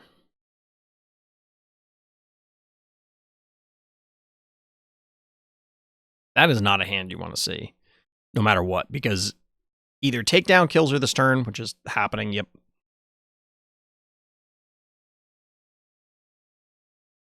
It's a tough spot. It's a tough spot. Quinlan Village People also feel... Dude, everything in that hand feels bad. Because it's like, not only do you have 2 plays this turn, so I can't brick you this turn, you also have plays next turn that could also remove the Kira. And then you have the follow-up where, like, I have no board position.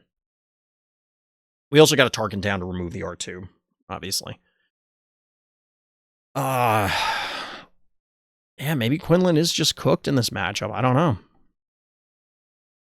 It feels like one of those, it should have tools to fight it, but there's 4 damage on base, and we know there's a Luke in hand. We know there's a Home One, and we can see, and we knew there was a Village People, and we can see now that a Fel the Dragon is in play. At least I think it's Fel. Is there anything even to Fel in this deck? I guess Han. So we get a Force Throw. Actually, Force Throw on Rey means the Fel is gone for what that's worth. And Cassian comes down.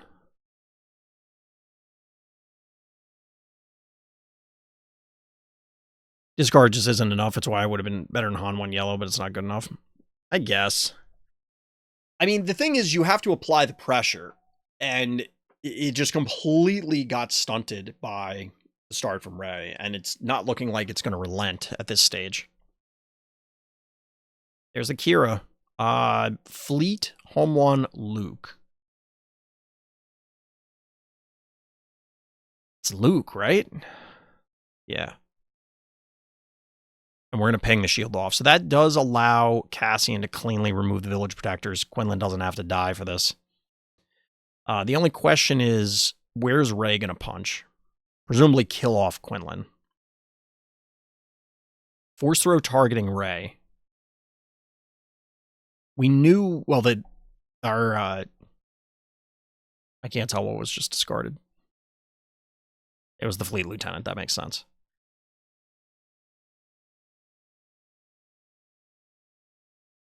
So we're going to kill the village protectors.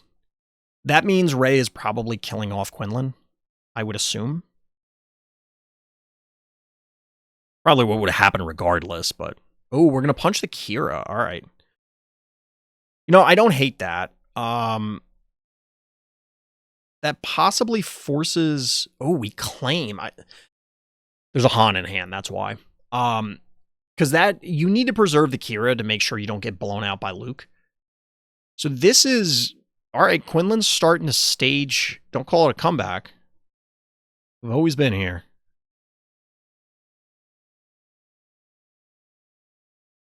All right, Quinlan presumably going to windmill slam the Han onto the board to remove Rey.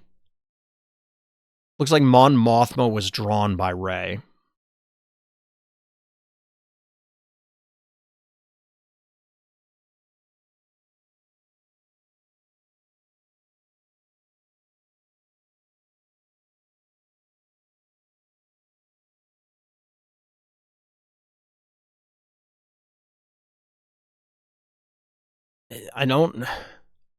We're checking a lot of things, but...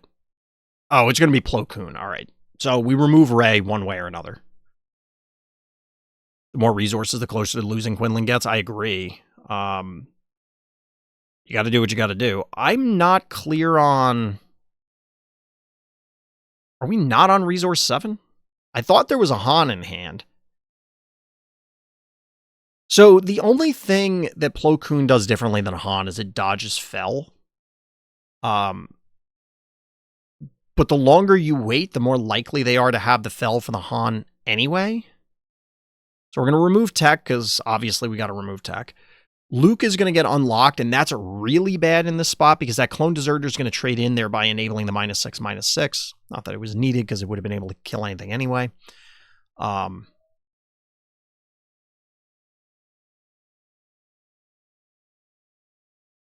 unless we see a follow-up Kira, that Luke is going to get nasty. Only 7 damage on base, by the way. For a few minutes, it was looking okay for Quinlan. Not great, but it was looking okay. There's the Luke.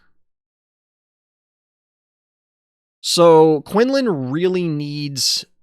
Well, actually, it doesn't matter. The Han can kill the Luke. This is the other reason to have not played the Luke. See, better Quinlan player than I am, because this allows you to cleanly remove said Luke. So this was a great play. I would have botched this and I would have lost this game. At least this Quinlan pilot is still in it. We got something?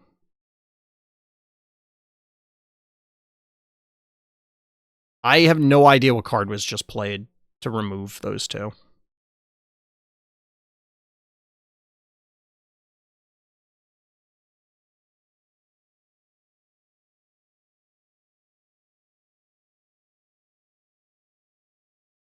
Home 1.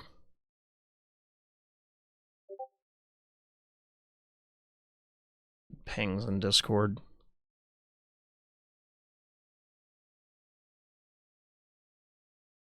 Yeah, that's not important. Fast Falcon. So we're representing a bunch of damage.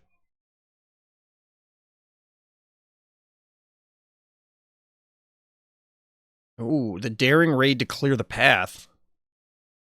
Waylay the home one. Dude, he has everything. So the Falcon pings the shield. That allows for Cassian to get through. Then you have the Waylay for the home 1 to prevent the restore. I mean, you get the village people back, but there's still 9 damage represented in the air. That's lethal alone. Technically 8 if you home 1 and then attack with the Mon Mothma. Sabine kills village in 1. It does. It does. I don't know what else you recur. Like, what are you going to get? Blue Leader, I guess? We're going to get timely reinforcements. That's much better. That's dramatically different. Blaster on Sabine is 5 to base. That's not lethal? Or 29? By the way, the players aren't playing this frantically. So timely reinforcements it costs 5, and then you get an X-Wing for every 2 resources your opponent has, and they get Sentinel until end of turn. So they're not Sentinels forever, but it does lock down space for a little bit. Oh, so we put the gun on the Cassian, holding the Sabine back, presumably to try and pick off those village people.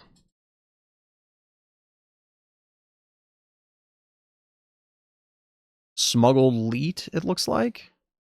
Or is that just a played Leet? Mon Mothma with Entrenched.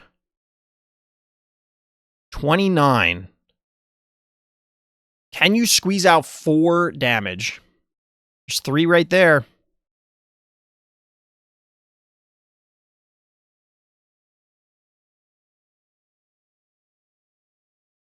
Nope, we're going on to game 2. And that's why I was saying I think Quinlan has a chance in this matchup. Absolutely wild. Like, I'm not going to say that this was like, oh yeah, Quinlan always had it. But like, that's how you do it. That is the textbook. This is how you win this matchup. He drew heat when he needed it. The thing is, yes, he did. He absolutely drew what he needed, but I think there was a lot of play skill involved here because, for example, like, I'll readily admit that I messed up the one turn where I'm like, well, why not Han here? It saves you resources. Well, you need the Han because you know they have Luke. And you can't let Luke live. And Plo Koon plus can't ping the Luke, but Han removes it cleanly. So, like, the Plo Koon was a way better play there. And here's the other thing, and I know you know this, but, like, a lot of people don't recognize necessarily how much is involved in resourcing. Like, the appropriate resources, it would have been easy to be like, well, I don't want Waylay, because, like, why would I want to bounce their Luke and let them remove another thing? And maybe that's not a great example, but just, like, the sequencing of the plays and the resource decisions allowed our Quinlan player to even have access to the tools. It would have been easy to resource themselves out of the game. So we're starting space, and that's probably where you want to be as Quinlan. Definitely played well, no art. Yeah, absolutely. Like, that was a great, fantastic textbook set of lines.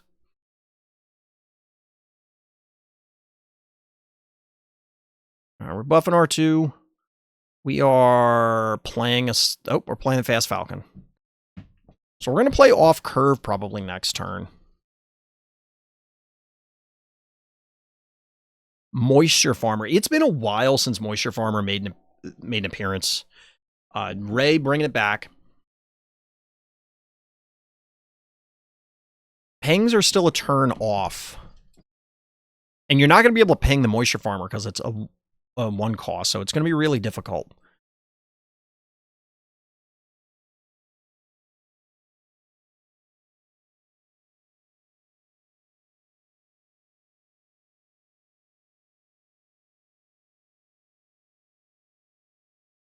Pressure is still on.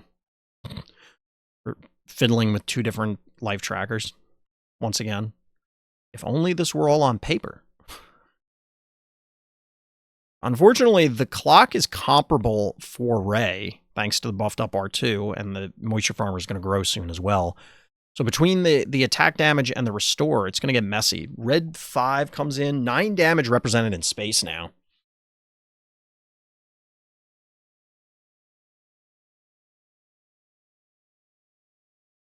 All right, so we're buffing Village Protectors. There's a Force Throw in hand. And I think there was a Kira there.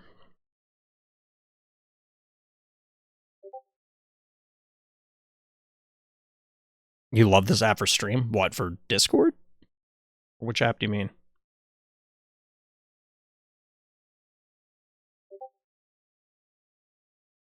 Oh, that? I gotcha. Yeah, it's pretty nice. I don't like using the digital ones. They feel weird to me.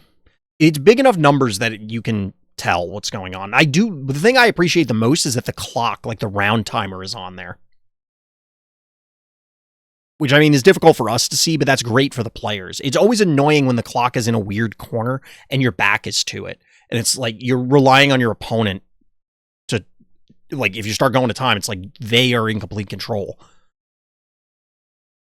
All right, so we're going to punch Quinlan. This is going to be a dead Quinlan, most likely, but we're going to play something to ping the shield off the village people, presumably.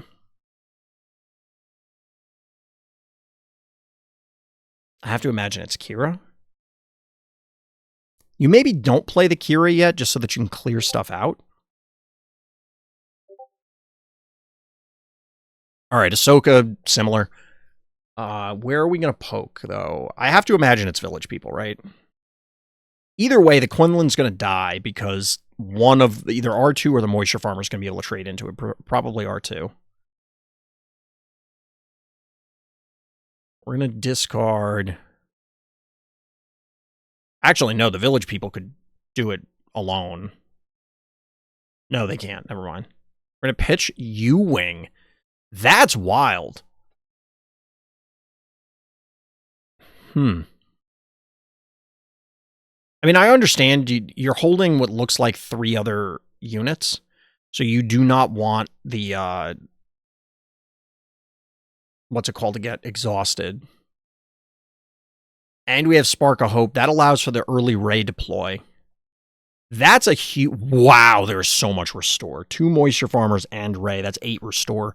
That reduces the damage in space to literally 1 a turn, effectively.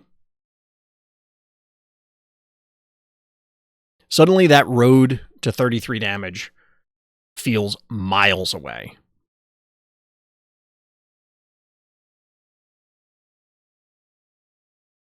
Plo Koon to eliminate Ray. This is shades of Game 1. It may not repeat itself, but it does seem like it rhymes. R2 trade now for Plo Koon. That's fair.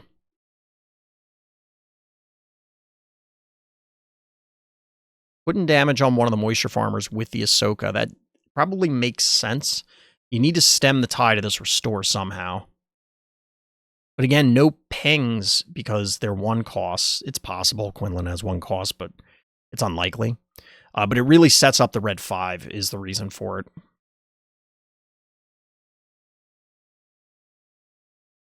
So Luke comes down. We're going to kill the Falcon, I guess? I have to imagine it's not Ahsoka. Yeah, Falcon makes sense.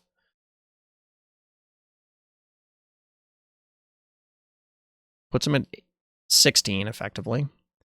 Quinlan gets initiative. Do we have the Han? Falcon may not have been the correct choice, only because... Yeah, so here's a reason to not kill the Falcon. So we're going into Resource 7, right? Their answer to Luke is Han. Comes out on this turn. The ping allows you to clean up Luke. If you leave the Falcon, they either have to bounce it so that they can play the Luke or the Han, or they can't play the Han, and therefore you get to keep the Luke. By killing it off, they maintain the same amount of damage, but don't have to continually expend resources to either replay it or pay the Falcon tax. So it might have been better off to kill the A-Wing. But either way, we have a Spark. It's going to land on a Vigilance. So Luke is going to be able to probably clean up Ahsoka here. And this is where Rey gets to turn the corner. Without access to that Han on this specific turn, this is really a tough spot for Quinlan. The only other card in hand, I think, was Fell the Dragon. Which means that Force Throw... Well, it's going to deal 4 there. So Ahsoka can now trade. Honestly, that's probably as good as you could hope for.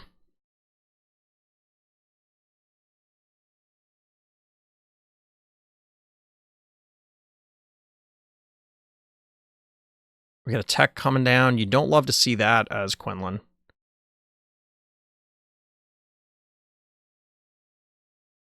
And I think that was a claim from Quinlan. Since we saw tech into R2. 3 damage not as important because tech is the big threat now. Alright, Blaster is a good way to clean it up.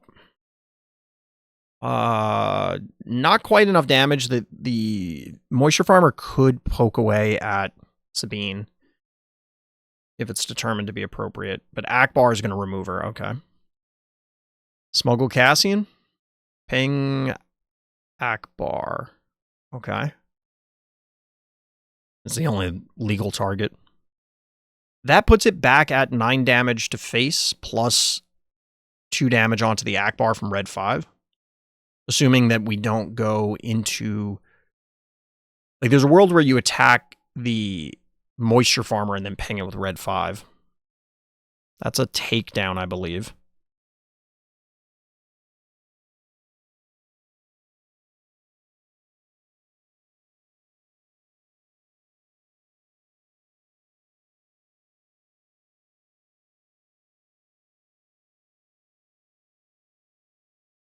And the game is still very tense. It looks like another force throw in hand.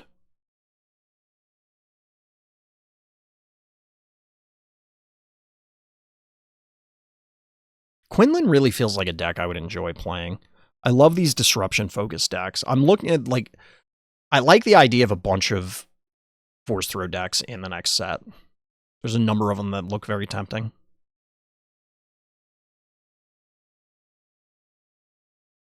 Another Ahsoka just demolishing Rey's hand. It was an event that was discarded, so R2 gets exhausted.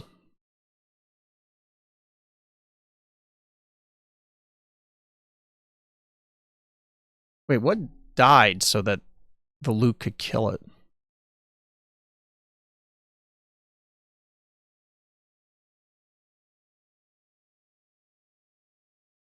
Oh, you killed the Akbar this turn.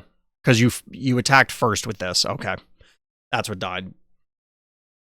The Red 5 killed the Akbar, so that means Luke can come down and clean up Ahsoka.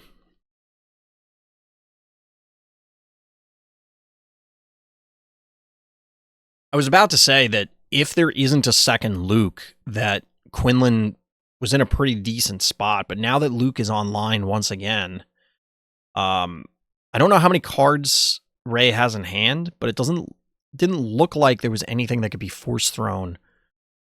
Well, you're not gonna get the force throw damage right now anyway because no Ahsoka. So is this a claim? Interesting. Are we gonna get a waylay? That's not good. That's not a good way to deal with Luke. Not from this position, anyway. It is a waylay. It's essentially going to be a Restore 3, because it's going to come back down and kill the A-Wing.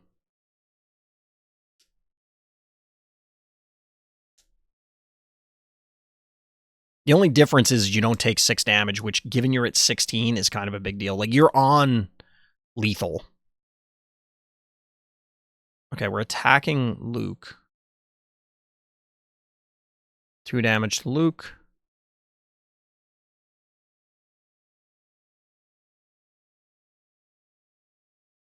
Okay, I was looking at the damage for a second. I saw the 21, and I'm like, why didn't you just claim? But I think they went to 21 because of the R2 damage. So Surprise Strike in, finish off Luke. 26. Still got to find 7 damage. Like, another Surprise Strike doesn't do it, and there's already 5 damage on board. GG. On to the next one. Very grindy game, and honestly, if there wasn't a second Luke there, I do think Quinlan takes that. I don't know. Whoop. I skipped ahead way too far.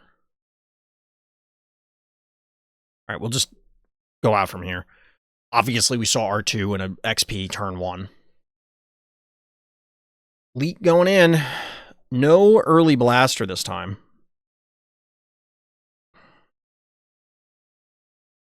Akbar crunching the shield. Hardcast Cassian?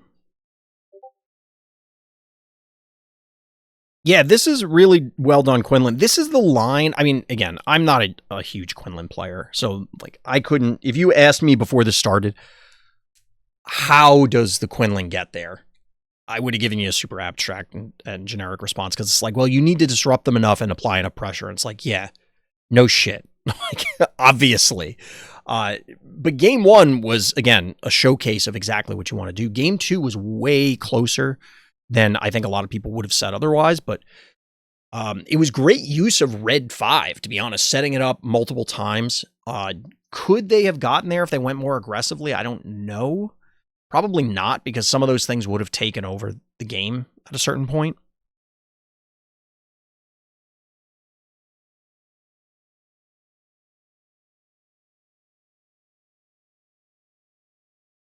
One to one. Oh no! Let's show them all my cards.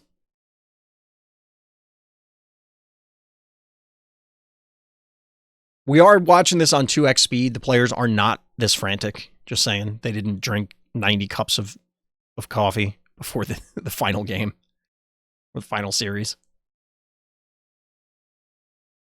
So it's resource 5, and there is a blue leader in hand.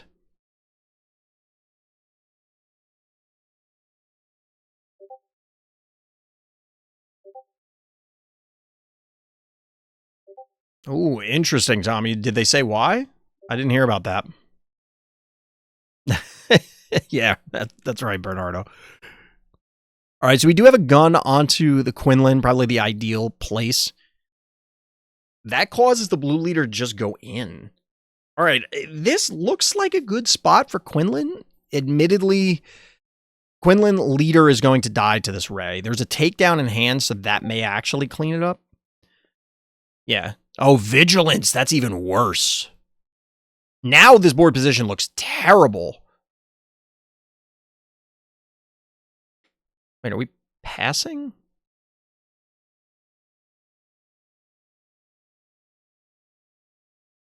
Why did Quinlan have so many? I guess they might have claimed, but why would you claim and not deploy Ray?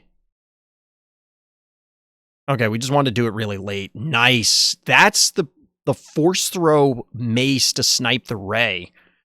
How many 7 drops is he playing?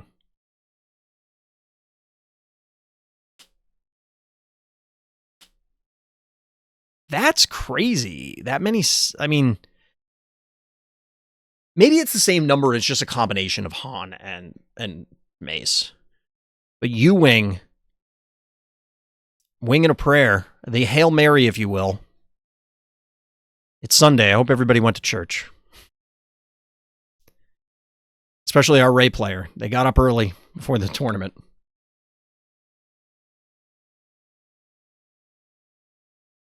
I mean, Village People has got to be one of them. And then it looks like Akbar. It's Akbar or Bright Hope. Bright Hope. Oh, Bright Hope Akbar, not Village People. Okay, well, the Village People would have just got eaten alive by Sabine, so at least this removes something. We second force throw. I'm not going to lie. This has been a lot of force throws over the course of this game. That will allow the, Red 5 to clean up the Bright Hope.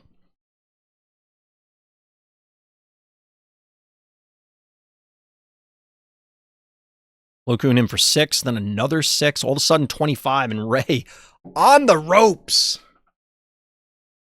On the ropes. Wow.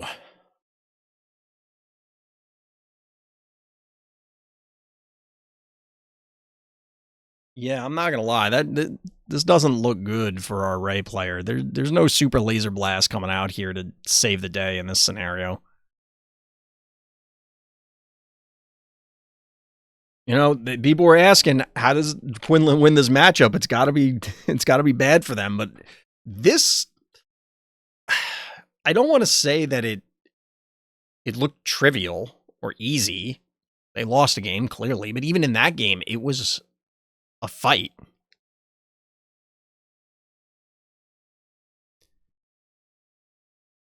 Right now, you need a sequence of, like, very specific things in order. I think the players are talking it out exactly right now where it's just like, okay, well, I need this, I need that, I need this to happen, I need that to happen. I don't think there's any judge clarification that would have come up here that would be dragging this out.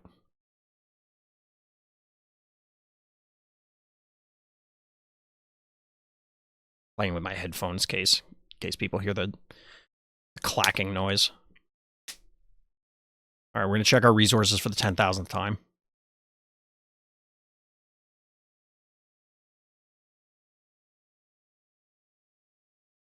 I'm not real clear what we're waiting on here to, like, either you have a way to deal with the Plo Koon or you're dead, basically. And even then, if you deal with the Plo Koon, there's still 9 other damage represented.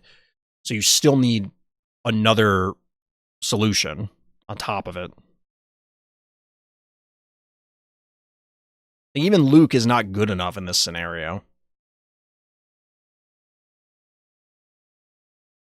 Honestly, the force throw to eliminate the Ray immediately was humongous.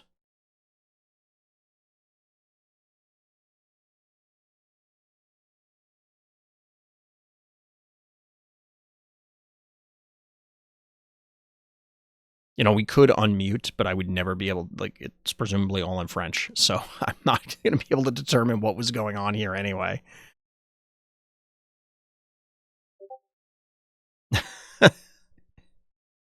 Yeah, that's about all I got. But from here, like I said, this was a very impressive display of how Quinlan can play out this matchup. Just the aggression, the appropriate levels of disruption on the correct turns, as well as having the right answers at the right times. Fell the Dragon, no good here because of Raid.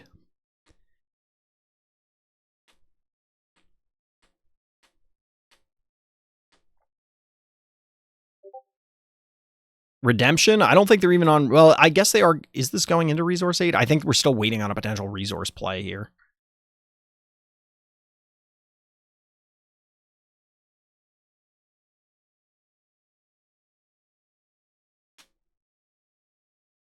I don't know what's happening here.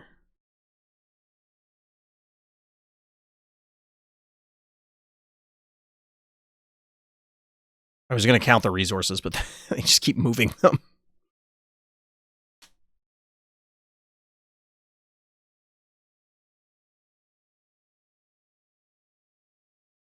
Is this ball game? Like, I'm not clear. I'm going to have to follow up with people and find out what's happening. They're obviously scooping it up.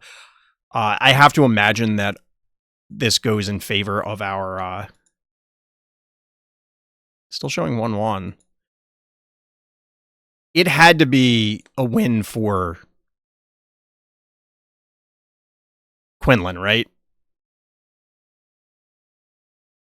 We can go check it, but like I said, very well played regardless. I think they were just debating at the end or clarifying some stuff. But yeah, Quinlan seems like it took it down. But that's going to do it for this VOD review. As always, everybody, thank you for listening. Thank you for watching. Tune in next time for more Random Slots.